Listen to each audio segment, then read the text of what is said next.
anybody is capable of doing some pretty awesome and amazing things, and it has nothing to do with physical ability, has nothing to do with arms or legs. And it has everything to do with that 6 inches of space between the ears. You know, the brain, the mind is the strongest muscle we have in our bodies, but it's also the biggest obstacle we have in our lives. This week's guest is Chris Koch, who joins us from Canada. He is a motivational speaker. He's done multiple TED Talks, and he's also run 11 marathons to date as well. But the thing about Chris is that he was born a double amputee. And whilst others may see his physical disability as a barrier, Chris has seen it as an opportunity. And he joins us today on the Burnt Chef Journal to talk about his business, If I Can, which aims to encourage others to be able to push their boundaries and to achieve great things in their life. Chris is an amazing speaker. There's so many key takeaways from today, and I was very lucky to be joined by our new co-host, Jim Taylor, who is one of our ambassadors from Canada. I'm sure you'll welcome him on board, as he's going to be looking at introducing and interviewing a whole range of guests and inspirational speakers that he's interested in and that are specifically relatable to the hospitality sector. So without further ado, let's crack on with this week's episode, and we are so glad to be back. The Burnt Chef project is proudly sponsored by Lamb Weston, a leading provider of innovative, high-quality potato products created for chefs to help operators thrive both today and tomorrow. Working carefully with sustainably minded farmers and growers, Lamb Weston provides potato solutions for every type of kitchen, from premium British chips and fries to potato shapes, wedges and mash. To find out more, head to lambweston.eu or search your partner in potatoes.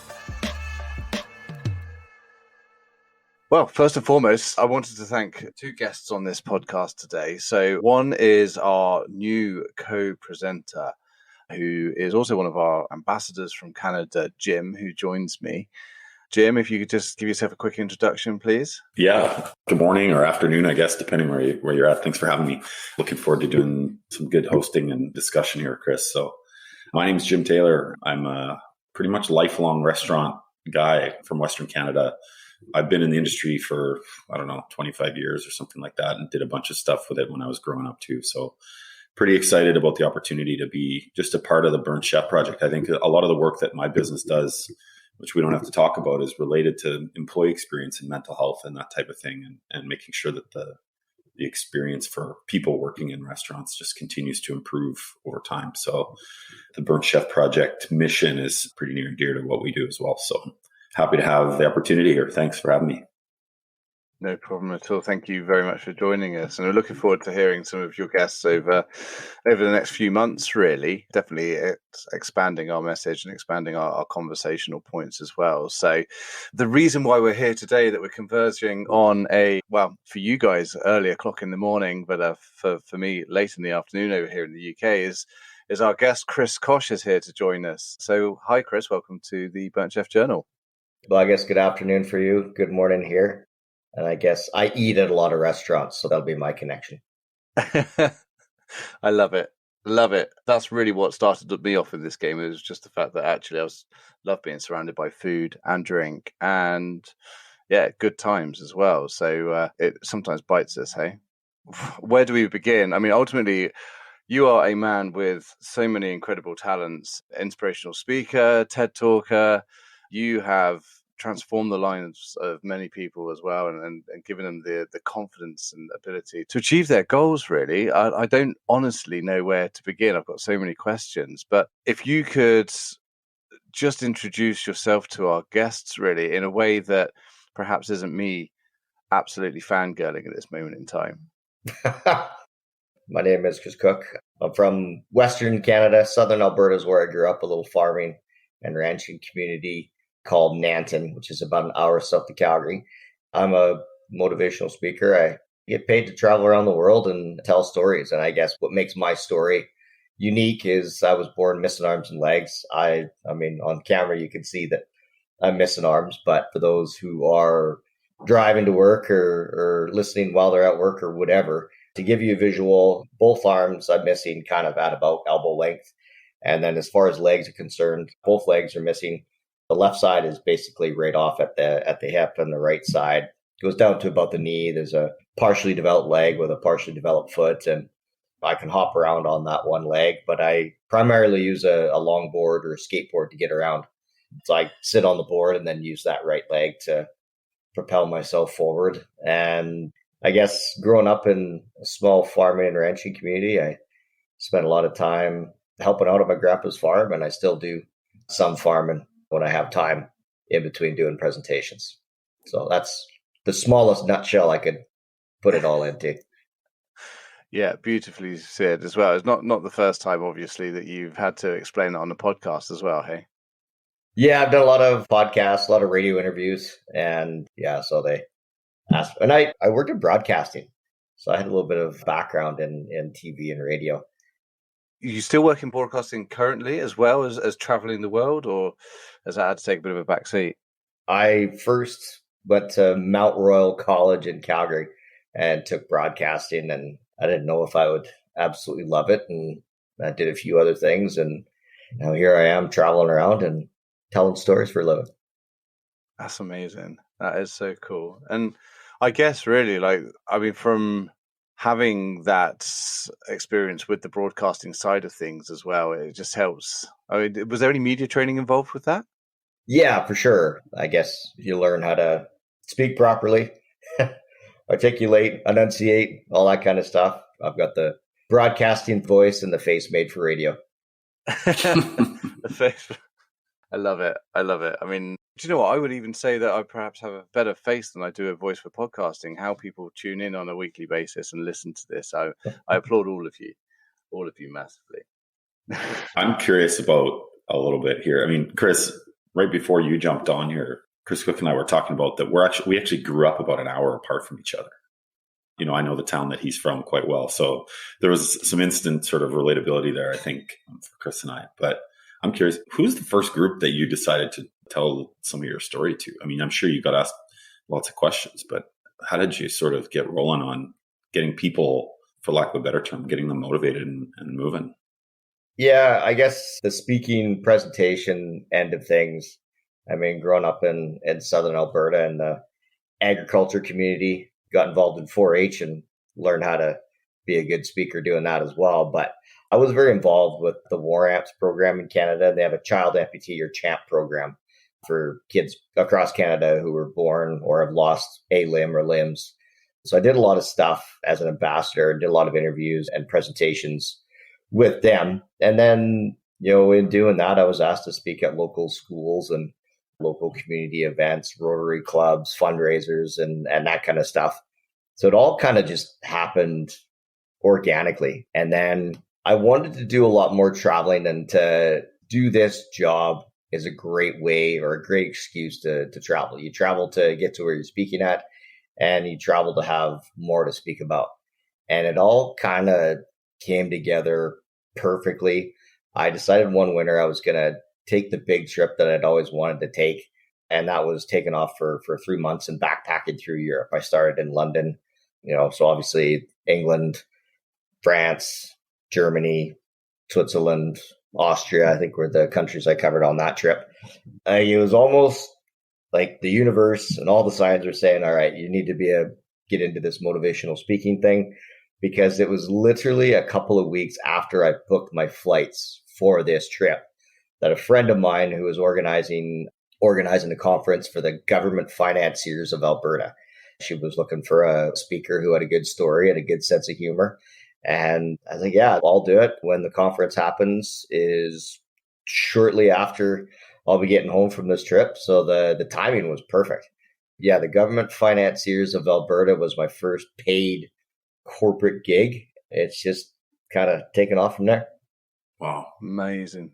Serendipity kicking in there again. I was chatting to a friend of mine. In fact, just before this call, we were chatting to an incredible speaker who talks about the topic of suicide and tries to get people to open up to it.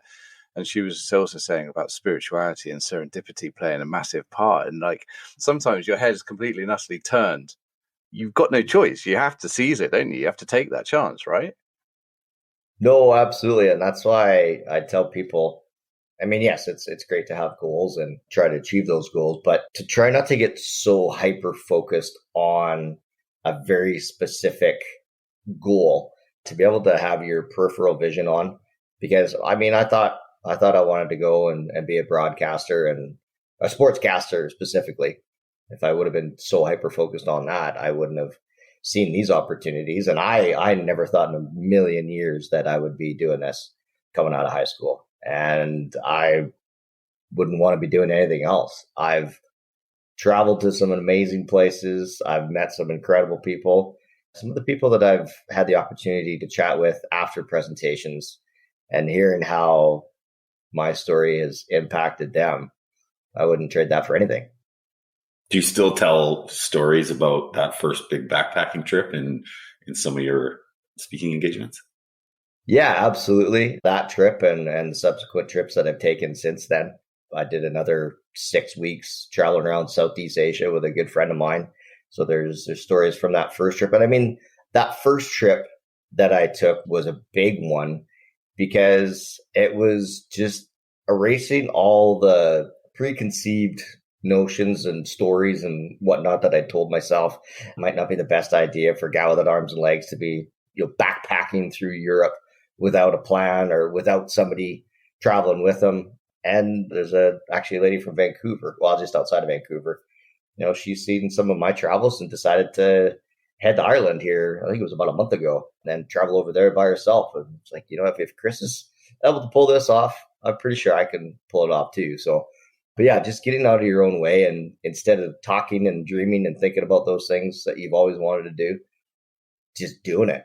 And, it was then that I never really was afraid to do things before that, but it just opened up a whole new world and became even more of a jump and the net will appear type of person. Wow.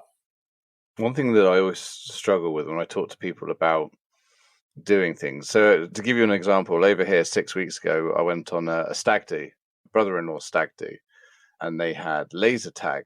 And I enjoyed it that much that afterwards we were all sat around with a bunch of us having a beer. And I said, I'm going to buy a laser tag business. And they were like, what?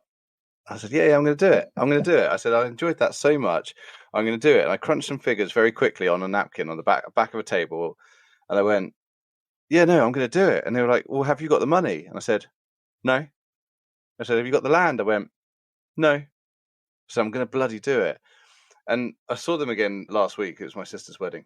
And they said to me, well, have you done it? Or are you being Billy Big Balls? Were you just talking about it? I said, no, I've done it. I found the land. I've secured the investment. I'm going to do it. And the thing that I was trying to explain to them that evening, and they was like, well, how do you go from going to having an idea and then to putting that idea into fruition and having that net, as you so speak about? How do you try and eloquently describe that to someone? That feeling of, I don't know, that feeling of, I can do this, I can achieve this without having any way of getting from point A to point B, but going for it anyway. How do you get that across to someone? It's difficult in all cases. It's difficult to articulate that. And I think in some cases, you don't need to say anything more than it's just something that I had to do for me. That trip I had to do for me. And all my worries of what are my parents going to say? What are my friends going to say? You always worry about people's judgment. It's going to be too dangerous or whatever. And actually, when I booked my tickets, I didn't tell anybody. I just booked the flights, and it was going to be 2-3 weeks before I was leaving. That's when I would start telling people. So it was a situation where, like, you can't talk me out of it. I've already dropped the $700 for the plane tickets and started to plan it. So, that was something I needed to do for me. And that's really the only thing you need to get across to people is, in the end, you're the person who you have to look in the mirror at day in and day out. So you got to be happy with the choices you made. You got to be proud of yourself for the choices you've made. And damn it, you got to pat yourself on the back for the chances you've taken or the risks that you've taken, because it was something that you needed to do for you. Yeah, that's incredible. Jumping off and building the airplane on the way down is not the conventional way to do things. That's pretty incredible.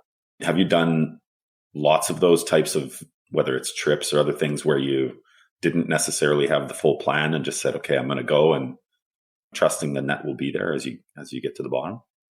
Yeah, most of the trips I take are like that, whether it be going over to speak at a conference I guess I spoke at a conference in Norway a few summers ago, and then I had another one down in Mannheim, Germany.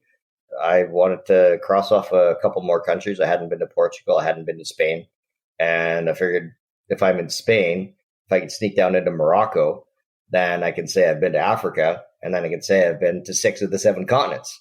I just kind of winged it. I don't know. I have this aversion to over planning things. Again, for that whole, you get so hyper focused on the plan that you forget to do other things, or you choose not to do other things. If I loved it, but let's say I go to Lisbon, Portugal, and I'm not really a big fan, but I've decided in my mind that I have to be locked into a week in Lisbon. So I stick around in Lisbon. If I don't like it, I'll just keep on going and go to the next spot. If there's somewhere that I never thought in a million years that I would absolutely love, but it's an amazing, amazing place, well, then I'll just hang out there for a couple more days. And just the adventure that you go on without planning, it's a lot of fun. Most times I don't know where I'm going to stay when I get into a city. You just wander around and find a neat place, and you meet some great people along the way. And yeah. It all sounds like, for anyone who's listening and going, well, yeah, this sounds great. I wish I had that confidence, or I wish I could, push past the anxiety that I'm feeling around this. It's not like you don't feel those things, right? Those are still things that go through your mind. Or if you manage to train general anxiety about walking into a completely unknown situation, like out of your mind. You have anxiety for sure. But I think it's anxiety enough to keep it exciting, but not so much that it's crippling. So yeah, that's the other thing too, is it might go absolutely horribly wrong. And your experience of Lisbon, Portugal could absolutely, you were gears one for it. My couple buddies of mine and I went to Budva in Montenegro, and it ended up being kind of a dodgy Airbnb that we stayed at, and the Airbnb owner wasn't the same person that was in the picture, and we're like, we just need to get the hell out of Budva. So we, on the bus from Dubrovnik to Budva, we passed through Kotor, which I thought was gorgeous, and it reminded me a lot of the Shoe Swap, which is not far from where I'm at here in Kelowna, British Columbia. And I said, why don't we just go back there? And we went back there, and we enjoyed that.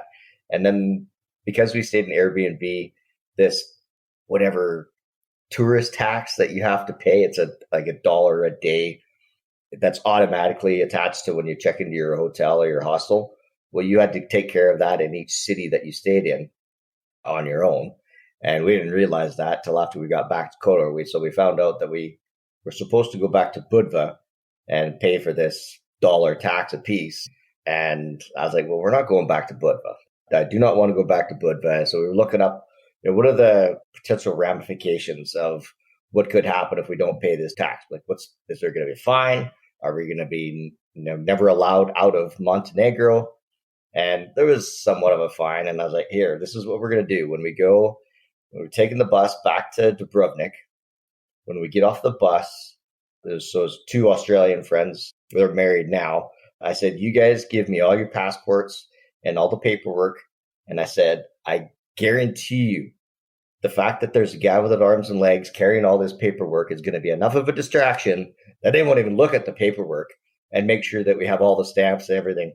And it worked perfectly. Didn't even look at it. So we went back to Croatia. And so, I owe the Montenegro government, me and my friends owe the Montenegro government, I think $6 in total, or €6.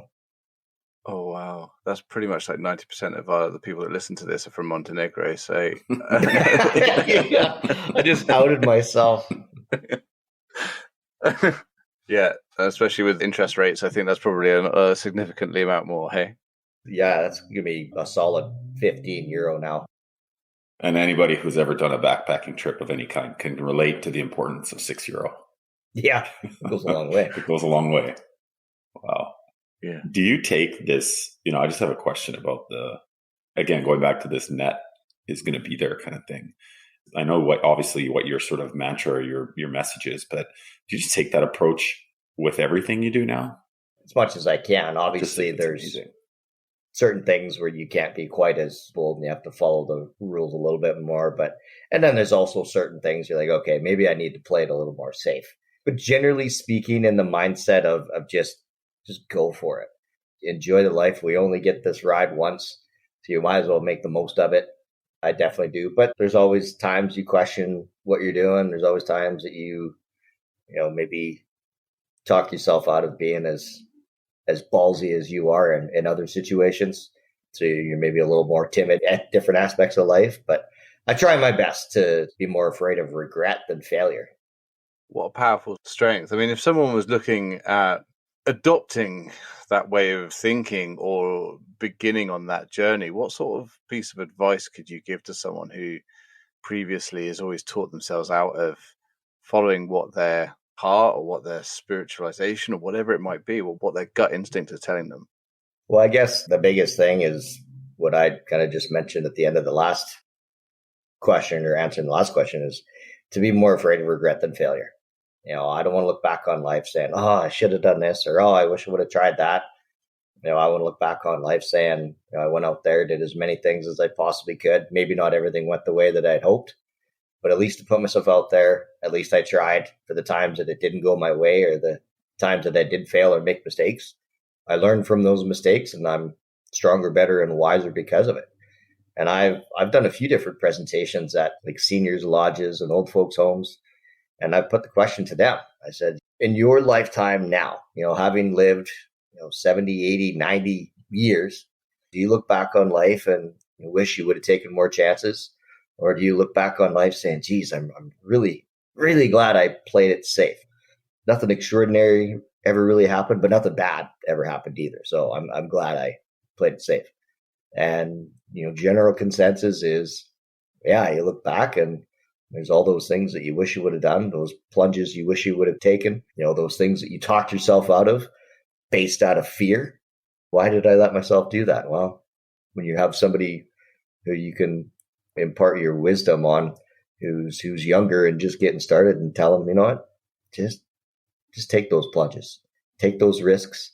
As long as you're not harming yourself or anybody else, it's fair game. Yeah, right. So talk to me about marathon running. So a bit of research that I did. I mean, I've never run a marathon. Jim, have you run a marathon? Definitely not. No. Yeah, it sounds, I mean, it absolutely sounds to me, it sounds like torture. But after a bit of looking around, you've done, well, last I saw was 6, but that might have changed. Is it 6 marathons you've run now? Well, I've never run a marathon either, technically. I've completed, I think, 11 or 12 now on my board. The next one I'm going to be doing is Dublin Marathon in, I think it's October. Yeah, end of October.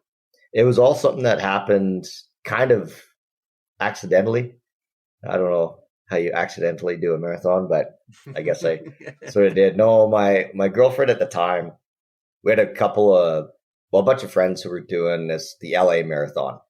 And it was taking place on Valentine's Day. So these couples, one person of the couple would do half, the other person of the couple would do the other half. And, together you completed a marathon, and it was to raise money for clean water initiatives in Africa. And we thought, you know what? Why not? What the hell? Let's do it. I messaged the marathon organizers ahead of time to let them know I'd be there on my longboard, just so it didn't catch them off guard, which I didn't think it'd be an issue because they have hand cycle division and wheelchair division.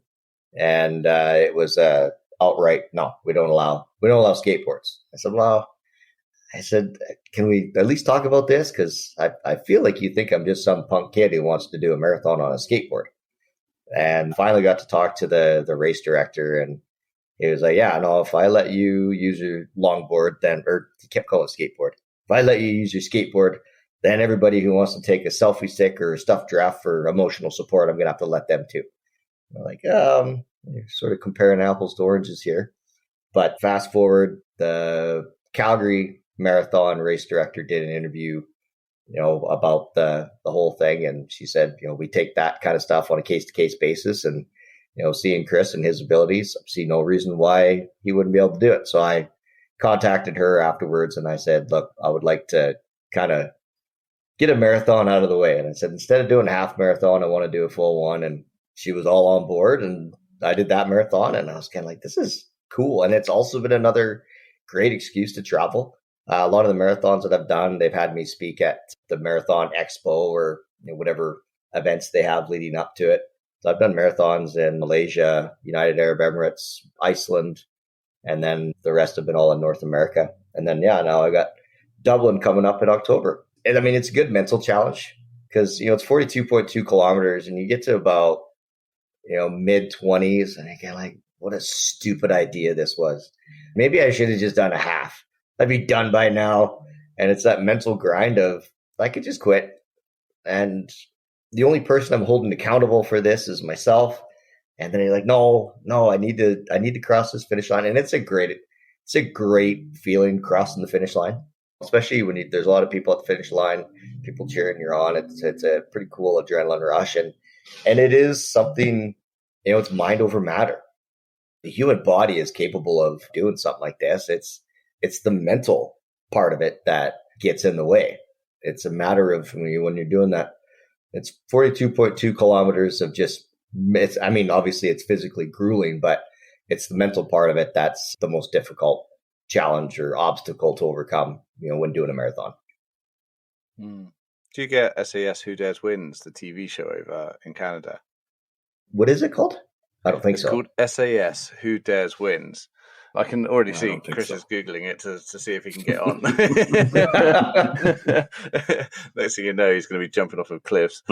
But it's based on the British SAS. And it's like a TV show over here where, everyday people, obviously they have to be quite mentally and physically resilient, go onto this program and see if they can get through a selection weekend, an SAS selection weekend.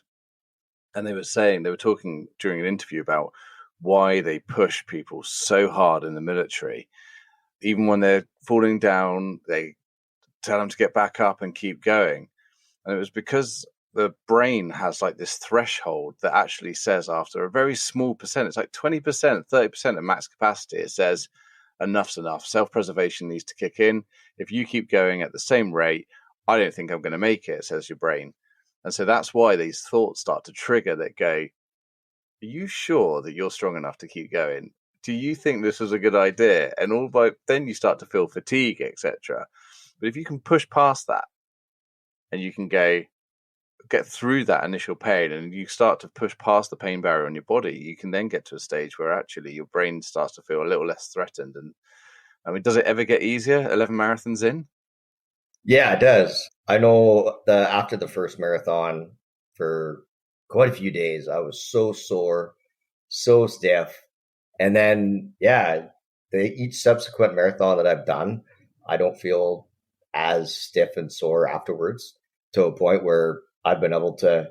I did one marathon in Washington, D.C., and a buddy of mine was doing some filming, and I woke up fairly early the next morning after doing the marathon, and I was like, hey, I'm just going to board down to the Whole Foods and grab a smoothie and a kombucha. I'm like, do you want anything? It's like, what in the hell are you? It's a mile and a half away and you're going to board down and you're asking me if I want you to grab me something? It should be the other way around. Yeah. And I mean, it's a great excuse to stay in shape too. Having no arms and no legs, for somebody like me, when I gain 2, 3, 4, 5 pounds, it's twice that. It's 4, 8, 10, 12 pounds. So the need to stay in shape for somebody like myself is ever more important. And I just found the marathons are a great way to do it. And it's a good mental test to put yourself through. Keeps you sharp. And also too, I'm encouraging people to get out there and push themselves and challenge themselves. I don't want to just be talking a big talk. I want to be out there leading by example and not just using a bunch of really neat words. So not to discredit marathons at all, because they're a major accomplishment. Are you going to stick to those for a while because that's become kind of part of your thing? Or is there this next insane accomplishment that you're working towards? No, I mean, I want to continue to do the marathons because, like I said, it's been a fun challenge Yeah. and a great excuse to stay in shape. But I'm up for any challenge. I'm up for myself doing something that I might not think that I'd be able to do. But also, it's kind of neat. The narcissist in me, it's neat to do something that people don't expect a guy with arms and legs to be doing, like wake surfing or bungee jumping, or well, bungee jumping is pretty easy. You just tie a cable to yourself and jump off the side of a bridge. But skydiving, or which I haven't done that yet. I'm just trying to think of some other things, zip lining, all that kind of stuff. I love pushing myself and challenging myself. And, there's that. Well, if this guy with arms and legs is willing to do a marathon, maybe I can get off my ass and go do a marathon too. Or if he's willing to go do a solo trip, or I don't care. Whatever. You name it. Something physical. Maybe I can get up off the couch and challenge myself to do the same thing without actually guilting people into doing stuff like that. I think I am kind of guilting people into doing it. Well, I've already got some amazing takeaways from you. I mean, the fear or regret thing is, I mean, that resonates for sure. Hoping and believing that there's a net when you get there is also one, but bungee jumping is easy. I mean, I still don't think that it would be that easy for me to do. That's a tough one. The whole concept of the idea of if I can originally started as an idea for a travel show. My good buddy JR from Stavely. So you've traveled from Calgary down to Pincher Creek quite a few times. You would have passed through Stavely. He traveled quite a bit. I watched his travel posts like a hawk. I was like, I would love to travel in that same capacity. And then he was hitchhiking across Canada. I was going to Carleton University, and he crashed at my place for a bit. And we got talking about travel and places we'd like to go. And after a couple of beers, like, we should try and pitch this as a travel show. And so we did. And we actually filmed a pilot with a guy named Justin Baldoni in Los Angeles for this travel show idea. And one of the challenges was bungee jumping at the bridge to or off the bridge to nowhere, just outside of Los Angeles. And so when we were filming that, I'm standing on my one leg on the edge of the bridge with my back facing out, looking at the camera, and I say, if I can do this, anybody can. See you later. And I jumped back, and I didn't hesitate for a second. I was nervous leading up to it, but I didn't hesitate for a second. I just leapt, and it was amazing. And then when I got back up onto the bridge, like, would you want to do it again? It's like, absolutely, I would. So they said, this time, you jump forward so we can get some different angles of you coming off the bridge. And so I get up there, and I'm like, yeah, no, this isn't going to be a problem at all. And then all of a sudden I look down, and all you see is rock. There's like a tiny little stream way down there with like 3 inches of water in it. And it took me, a couple, I was 2 or 3 for sure. 5, 4, 3, 5, 4, 3, 2, 1 bungees to take that leap and get out of my own way. So yeah, and that's something I'd already done, and I loved it. I wanted to do it again, and all of a sudden, this mental block it was there. The mind, the brain is a funny thing that way. Yeah, massively. See, the thought of doing a bungee jump terrifies me. And I think I've done 2 skydives in the last 8 months. Love those. Could do those quite comfortably now. But the bungee jump, often enough people don't want to jump out of a plane because it's further to fall. But actually something like that, just the thought of that terrifies me. I don't think I'll be able to get past that block. But then perhaps that's what it is, all in your head, right? Well, it is all in your head. And I've had people I've talked to that have done both, and they said definitely skydiving over bungee jumping for sure. But yeah, I mean, apparently skydiving is just a really cool, it's like you're floating. Yeah. So I definitely want to get a skydive crossed off my bucket list. And actually another neat story. So my buddy was hitchhiking across Canada. I hitchhiked across Canada about 4 years ago now. And that one was I didn't plan on doing it. I was in a funk, and I said, like, I need to do something to get myself out of this funk. So I took off from Calgary and just started heading east. It took me 17 days to get to St. John's, Newfoundland, the most easterly point of Canada. So yeah, just all about adventure and not overthinking things and having fun. Can you tell us a little bit more about If I Can? And I mean, you said it started out as a pilot for a show. What's it up to now? Where's it going? Yeah. So like I said, it started as an idea for a travel show, and then it's morphed into these presentations. And just an idea. If a guy with arms and legs can snowboard, surf, work on the farm, travel the world, or even just live a happy, independent life, if I can do all those things, anybody is capable of doing some pretty awesome and amazing things. And it has nothing to do with physical ability, has nothing to do with arms or legs.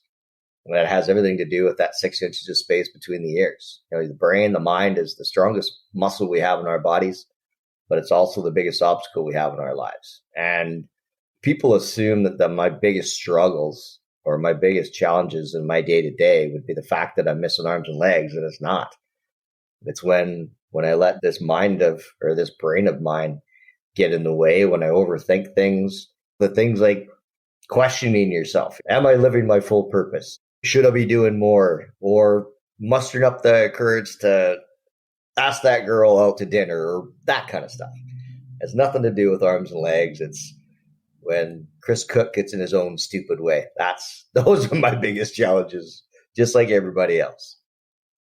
So it leads me on to, obviously, what the Burnt Chef Project is in hospitality to challenge mental health stigma and to try and open up conversations about mental health. You talk a lot about your physical challenges, but has there been any times in your life when your mental health has got the better of you, whereby you've thought, I'm really finding this a challenge that I'm not able to bounce back from as quickly as I'd have liked? Yeah, absolutely. I mean, the whole impetus behind deciding to hitchhike across Canada, girlfriend had broke up with me, say 2-3 months before that, and I was a mess. I wasn't doing anything to get myself out of that funk. I just allowed myself to be miserable and pout, really. And finally, I was like, this is not me. I'm a happy-go-lucky person. So I decided, I think on a Friday morning, that I was going to take off Sunday and see if I could do this. And decided if I only get 4 hours outside of Calgary in 17 days, then so be it. Wherever I get to is where I get to, and I'll fly home for my brother's wedding. Yeah, it was amazing. I mean, everybody was incredible. People were amazing. Everybody was so supportive. It took off on social media, so it was less traveling along the side of the highway, the Trans-Canada Highway, and more about, getting back to people's messages. And hey, when you get to Toronto, we'll give you a ride to Ottawa. When you get to St. John's, Newfoundland, you got a place to stay and we'll take you out. But also to COVID, my career of traveling around and doing presentations came to a screeching halt on would have been, March 10th or something like that. And agriculture has been a big part of my life. So it was before it thawed out, and it was, wasn't warm enough to get back farming. And my whole career, like I said, just came to a screeching halt. Nobody was saying, hey, we're just pressing pause here. Everybody was just cancel. I remember there was a 48-hour window where I lost probably $60,000 in revenue. And I thought I was screwed. In a moment like that, when you can't leave your house and your whole revenue stream has just been taken away from you, and the things that I do to maintain positive and healthy mental health is traveling and spending time with friends and family. You weren't allowed to do that. It got dark. It got really dark. And I was worried. And once, I'd say a month and a half later, once we got putting crops into the ground and life started to have a little bit of semblance of normalcy, then the panic started to exit and started, okay, well, there's light at the end of the tunnel. It was scary. I was pretty worried. And even in the back of my mind, still to this day, COVID could rear its ugly head and close things down. I hope it doesn't. I really, really hope it doesn't. But it's in the back of my mind, and it worries me for sure. Thank you for sharing. I think even those who'd never experienced any form of mental illness or that, there are some lucky people in the world who don't necessarily feel those depths, might have experienced it over that period of time. So it's definitely good to hear of other people's experiences as well. And also looking at the things that you do to keep your mental hygiene strong and keep yourself resilient. And obviously you found your mechanisms of connections with friends and, as you say, traveling a lot. Yeah. Or even, just something as simple as getting on my board and even just going for couple kilometers. Where my place is here in Kelowna, it's 4 blocks from the lake. So to board down by the water and remind myself why I moved here, just sit by the water and just, enjoy my kombucha or whatever. Just those little things like that. The big one is getting the body moving. Some days seems easier just to stay in bed and hope it just all goes away. That usually doesn't work though.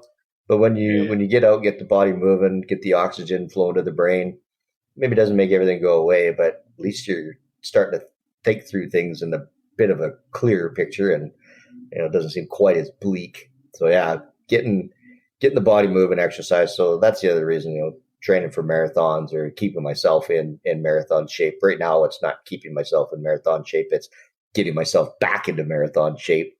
But that's why that's so important to me. And I think, should be important to others is mental health. There's a strong correlation between mental health and physical health.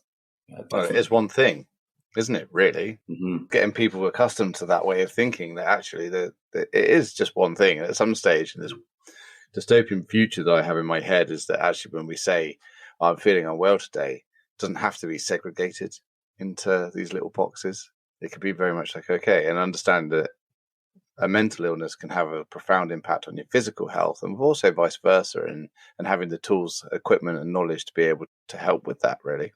That's incredibly, for me personally, just listening to you talk about that, again, I mentioned before, there's just so many little takeaways for me here, but get out and get the body moving. To hear you say that, I'm immediately sitting here thinking about what am I going to go and do today?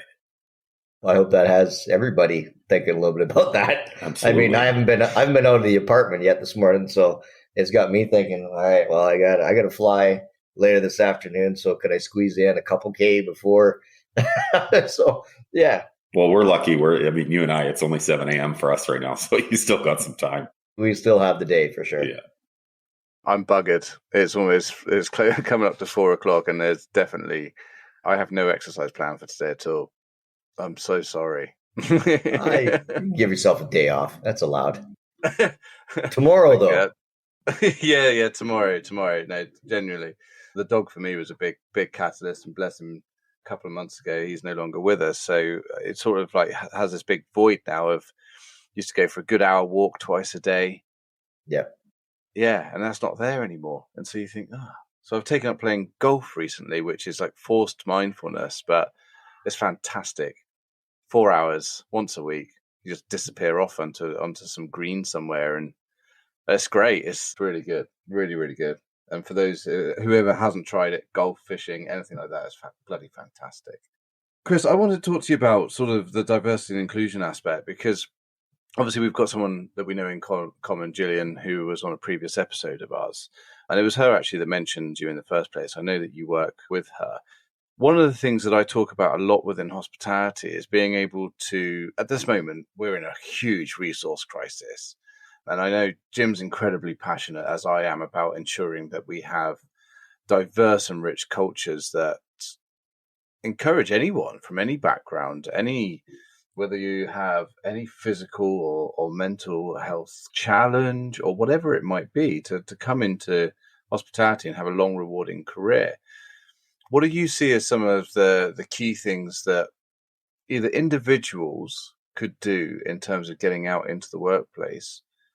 Well, let's start with individuals. If you are there thinking, well, actually, hospitality is not a career for me because I have, in your case, for example, no arms and no legs. So that would be usually something that you think, actually, hospitality is not a good career for me, obviously. What's the good first step to actually be able to go, do you know what? Yeah, let's give this a go. And how do you present that to a potential employer? Yeah, probably the first thing people think of when you're, especially a person with a physical disability, is, all right, you're going to enter the hospitality industry. Well, that's either bussing tables or waiting on tables. Pretty tough to carry a giant tray full of 5 plates to a table when you don't have arms and legs. But that's not the only thing that happens in the hospitality industry. There's working at hotels. There's other aspects of the restaurant where a person with a disability can not just carve out their little spot and do a nice little job, but absolutely thrive. I worked for an airline in Calgary, WestJet. And I was wearing artificial legs at the time, but there's a lot of opportunity. So really looking at the full picture of what that job entails and the different areas of that specific industry and seeing a bigger picture, but also too getting rid of the preconceived notions that people have. People with disabilities aren't going to be able to do well in the hospitality industry. And if it's something that you believe in your heart of hearts that you can do and you can do well, then you get out there and prove yourself right. Don't go out there to try and prove everybody wrong, because I think that's doing it for the wrong reason. Go out there and prove yourself right. Blow some people away. When I first did my interview for WestJet, I was told by one of the guys who was in the interview afterwards, he said, "You absolutely blew us away in your interview. Just your mindset, your humor, your personality, the way you are with people." But he said, we had a really tough time trying to figure out where we could put you at the airport with WestJet, where we weren't worried that we'd be set you up for failure. We wanted to set you up for success.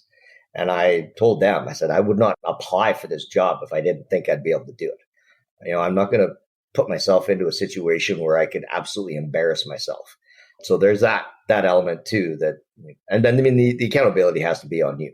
You got to go there and you got to blow them away in your interview. And like I said, prove yourself right. Nice.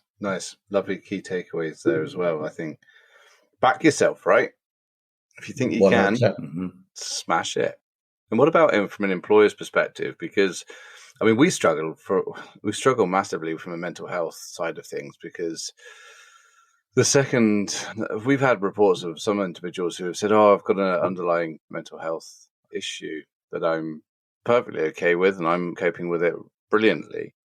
And then for the employer to go, "Well, actually, you don't really want to be in this environment. It's quite high stressed." And you're like, how are you ever expected to get a well-rounded culture when that's you're making choices and stripping people of their power to make decisions? Like, what can employers start to do that actually does diversify their workforce and create a much more inclusive culture, especially when it comes down to either physical or mental health issues? Well, I guess I can speak, a great deal to physical disability and physical health. Well, I can speak to mental health too, but to address the whole physical aspect of it, one of the things, and I've done a lot of presentations for companies, to sort of, whether it be working with Jillian or some other stuff that I've done. And one thing I've told potential and prospective employers is when you're hiring somebody with a physical disability, they've had to navigate through this world, through life, looking things from completely different angles than people with 10 fingers and 10 toes who are able to, walk up that set of stairs or whatever. And, when I'm doing stuff, going from A to B, I'm looking 1, 2, 3, 4, 5 steps ahead of your average person, because, if I come up to a set of stairs, yes, I could probably do this. I can do the stairs, but it's going to take me a lot more energy and a lot more time. So I allow myself a little extra time. If it's raining when I do those stairs, I'm going to get soaking wet. So I need to find an alternate route instead of stairs. And so you have people who are, and also, when I check into a hotel, if the towels are up too high, I have to figure out how to get those towels down. So I'm stand up on the side of the bathtub, using my longboard to knock the towels off the rack, or I've used ironing boards. There's always an ironing board in every hotel room in the closet. I've used an ironing board to knock the towels down off the rack so I can get to them. Basically everything but call down to the front desk and say, "Hey, can you send somebody up?" So you have somebody who is a very outside of the box thinker, a very good critical thinker. And so those are the highlights. Those are the strengths that person with a disability, when doing an interview, needs to make sure the potential employers know. And for me to be able to advocate on behalf of people with disabilities, hey, you know what? When you hire somebody with a disability, you're hiring somebody that can really is a great problem solver, can attack certain problems that your company has had to face from an angle that you guys, I guarantee you, wouldn't even thought of. Then it's all about, well, any interview, it's all about highlighting your strengths and blowing them away. Amen. Yeah. Jim, anything from your side on that? Well, I mean, I'm just thinking about all of the situations that, I've been in, my experience in hospitality, as an employee or as a, in a leadership position, thinking about how much we probably could have used your outside the box thinking to help us get through scenarios. But, one of the things maybe you can I'd like to hear your comments on just the concept of resiliency, because I find sometimes specifically related to the hospitality industry, quite often that word takes on a meaning that I personally believe maybe it shouldn't. And it's, companies, and I can speak from experience on this, but companies sort of approach this concept of resiliency as though we're looking for resilient people. But what they actually mean is we're looking for people who will just almost shut up and do the work and not say anything. Right. And so I can actually speak from in my career in management. There were times where I was actually guilty of that, where, praising people for being resilient when that's not really what I meant or what the industry means. So, I mean, can we just hear a little bit about from you on the concept of resiliency and how you approach that? The angle that you just described is really not an angle that I've really looked at that from. But yeah, you're right. When people are talking about somebody who's resilient or wanting somebody resilient, yeah, they just want somebody who will just head down, keep their mouth shut, and do the work. And I mean, that's not resilience. That's just, I don't know what you call it, but resilience, it's finding better ways to do it. It's finding new ways to do it. It's not just doing it the way the boss tells you to do it. Trying to find ways to make the company better or the restaurant better or yourself better. Yeah, I guess what you're describing is probably more perseverance than resilience. The perseverance to just, I don't really like what I'm doing, but they're telling me to do it. So I'll just keep doing it, and hopefully I get a raise or hopefully I get a promotion and I can get myself to a position where I can finally say something and make some changes. And, there's a lady with a school who's in Hawaii. I hope we can make this one happen. I really want to go to Hawaii and speak at some schools. But she was saying that she's low on the totem pole, just a music teacher, she said, not part of the committee that, in the meetings that are bringing in new speakers, but she feels that my story would be great for the school that she's at. And I think that's helping develop resilience. She's putting herself into a situation where she's maybe not expected to grab the reins and take the bull by the horns and all those kinds of things and go in there and shake things up. So yeah, I guess resilience is putting yourself into situations, not just waiting for your marching orders from the boss. Yeah, well said. Yeah, for sure. Nice. There's a connection for me there too, I think, with what you said around prove yourself right. Because resilience to me, I think, as I consider it more in terms of wellness and hospitality, is often even more about bring forward the problem, bring forward the solution, include people in the problem solving and, like you said, the outside the box side of things, so that we can move things forward and prove yourself right that there's an idea and a way of doing things that's different, maybe. So thanks. Well, I guess also too, the resilience in the hospitality industry is to be able to deal with customers and deal with them with grace instead of, what you want to. Well, I usually was really good when I was with WestJet, but there was one guy who was not cool. And basically he was checking in for his hockey team and they were flying from Calgary to Vancouver. And I said, well, if you just hang tight 2 seconds, we'll get a couple of people at the far end of the check-in counters and we'll just check in the whole hockey team all together. So then you're not snaking through the line with everybody else. It goes way faster. He goes, well, that's not how they did things in Vancouver. I said, well, that's how we do it here. So I said, if you just hang tight 2 minutes, it'll go way faster. And he walked up to me. So when I was on my artificial legs, I was only about 4.5 feet tall. So they weren't full length legs. And he walked right up to me and he stands right in front of me and looks past. He says, you know what? I think I want to talk to somebody who knows what they're doing. And I said, you're an asshole, aren't you? He goes, excuse me? I said, you heard me. He goes, I want to speak to your manager. And I said, yeah, okay, I'll go get him. So I went back, and Hainsey was his nickname. I said, Hainsey, I said, there's a guy who wants to speak to my manager. And he goes, well, what's the problem? I said, well, he's an asshole, and I informed him of it. And so, yeah, I mean, I apologized to him afterwards. And he said, you know what? And all of that, they got those 2 checking counters set up at the far end. He goes, it went way quicker. So yeah, he goes, I apologize for doubting you. I said, well, thank you. I appreciate that. But yeah, it wasn't my most graceful customer service moment, but sometimes you got to speak up for yourself. The customer's not always right. No, yeah. Do you know what, I wonder how many hospitality pros out there now are going, fucking hell, yeah, I hear that. I hear that every single day. You know what, Chris? Every single one that's listening is thinking that. You don't have to wonder how many. It's all of them. I know, right? But there's that ability, like I've been doing a bit of sort of searching for this. There's that ability to be able to say, hold on a sec, wait a moment. I'm a human being too. And guess what? You still eat, shit, sleep like everyone else. Yeah. What makes you think you're any better than me or deserve that sort of treatment from one human being to another? Being able to have that confidence to be able to do that, but in a way that doesn't end up getting you dragged into an office to have to explain your actions is delicate balancing act, hey?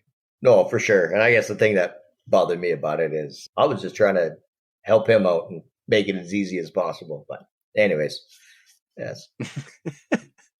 Yeah, well, listen, I think we've all been there. Mm-hmm. Yeah, especially since COVID, a sense of entitlement.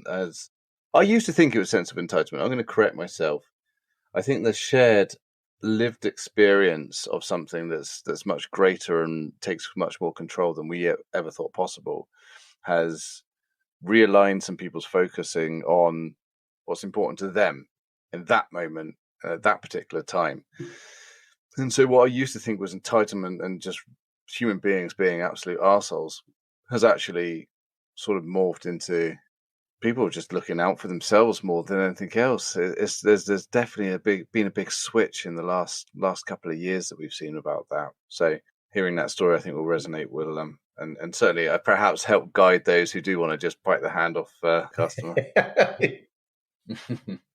We have been chatting for a good hour or so now, and I still have loads more, but I appreciate you have to catch a flight. You've got to go on a 16-mile board, then you're going to go windsurfing before you jump on the flight. So you've probably got loads of stuff planned for the day, and I respect your time very much. So, I mean, I've only got one question left, which I asked all of our guests. But Jim, is there anything from you at all, sir? Wow. I mean, I've learned so much in our conversation from you today, and I'm looking forward to following the journey a little bit more closely. But I think that there's just been some really good takeaways for people, hospitality or not. Just thanks so much for sharing some of your experience with the listeners, Chris. I appreciate it. No, absolutely my pleasure. It was a fun chat. So when you get to go on a podcast where everybody's pretty relaxed and good sense of humor, these things could be a lot of fun. So yeah, this was one of those. And a couple Alberta boys that both live in British Columbia now. I'll have to connect when I'm in Kelowna. Absolutely, 100%. More in Vancouver. We'll have to exchange information. So there's a couple of restaurants that I go to that I feel like you probably have connections to. It's possible, yeah. It's an incredibly incestuous industry, isn't it, Jim? Yeah, definitely. For sure. So to wrap this up then, Chris, and allow you to get on with your day, especially as it is only early morning, the only question that I have is that if you were to give any piece of advice to a younger version of yourself, what would you say to yourself now, knowing all the stuff that you now know? The biggest thing was to not hold off so long to do the things that I wanted to do the things that I knew I was going to be happy doing and would be successful at. And, because I was doing the things that I thought everybody else thought I should be doing. And, it wasn't like I was absolutely miserable. I was just more happy doing this or happier doing this. I mean, part of me is kind of like, you know what? everything else that I did leading up to this was great because it all led up and created the perception, not the perception, but the perspective that I have with everything now. So I needed to make those mistakes to, develop the resilience and be where I'm at now. So for that reason, I don't regret it, but I could have been traveling sooner and I could have been doing these presentations sooner, but I'm here now and I'm having a great time doing it. So better late than never, I guess. Love it. What's the saying? Don't put off tomorrow something that you can do today, right? Yeah, that sounds about right. There's been a couple of those really great sayings that I've tried to spit out during the presentation and absolutely butchered it. So yeah, you did good. Thanks, mate. Cheers. It's it's a lot easier when you're sat in front of two people, one of which you can't see because his camera's not working, than it is to do in front of 500 when everyone is waiting on your final takeaway, and you're like, "Don't do things today. Do them. No, wait." And then everyone just goes, "Wow, okay. Thanks for that little takeaway there. I'm out." Especially when it's the last point. It's like, you almost had it. Almost. Next time. Yeah. Chris, thank you ever so much. Jim as well, welcome to the Burnt Chef Journal. It's going to be absolutely great to have you on board. And thank you, guys. Enjoy the rest of your day. Thanks, Thank Chris. you. Cheers. Cheers.